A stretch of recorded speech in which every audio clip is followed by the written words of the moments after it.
Noong 2016, ang isang insidente sa Argentina ay nagpadala ng shockwave sa pamamagitan ng China sa kabila ng mainit na ugnayan sa pagitan ng gobyerno ng China at dating Argentine President Mauricio Macri. At nito lamang March 10 ay naulit muli dahil sa patuloy na pagdami ng mga fishing boat ng China sa nasasakupang karagatan ng Argentina na inihayag naman ng Argentine Coast Guard na nilubog nito ang isang Chinese fishing vessel na nakikibagi sa iligal na pangingisda sa exclusive economic zone ng nasabing bansa. Ayon sa ulat ng Coast Guard, mahigit kumulang sa 300 mga fishing vessels ang kanilang sinuway na umalis sa kanilang karagatan at masakit man isipin na walang kakayanan at kulang ang kanilang mga Coast Guard ship para mataboy ang lahat ng mga ito palayo ng kanilang exclusive economic zone.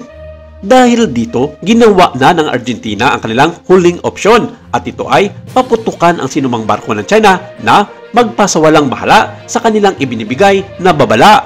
Ang barkong Chino na Luyan Yuanyu 010 ay natagpuang iligal na nangingisda sa baybayin ng Puerto Madryn kasama pa ng 17 iba pa na Chinese fishing vessels, isang rehiyon ng karagatan sa Argentina na kilala sa napakaraming nahuhuling mga pusit at isda.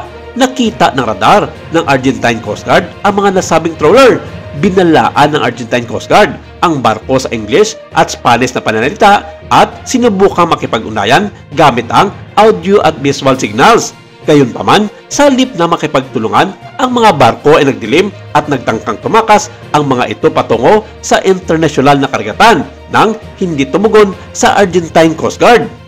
Sumunod ang isang habulan sa dagat. Nagpaputok umano ang Coast Guard ng mga warning shot habang sinusubukang iparating sa radyo ang mga tripulante ng nagkasalang mga barko. Sa ilang pagkakataon, ang mga nasabing Chinese fishing vessels ay nagsagawa ng mga maniobra na idinisenyo upang perasahang mabangga ang Coast Guard na maglalagay sa panganib hindi lamang sa mga tripulante nito kundi sa mga tauhan ng Coast Guard na pagkatapos ay inutusang barilin ang mga bahagi ng barko. Ang Argentine Mantilla-class patrol vessel na Prefecto de Bris ay nagpaputok sa mga Chinese trawler. Huminto lamang isa nang magsimula itong lumubog at iniwan ng mga tripulante ang nasabing barko. Walang nasawi sa nasabing insidente. Ang nasabing barko ay ang Luyan Yuan U010 na may 20 tripulante at sinagip naman ng Argentine Coast Guard ang mga crew nito.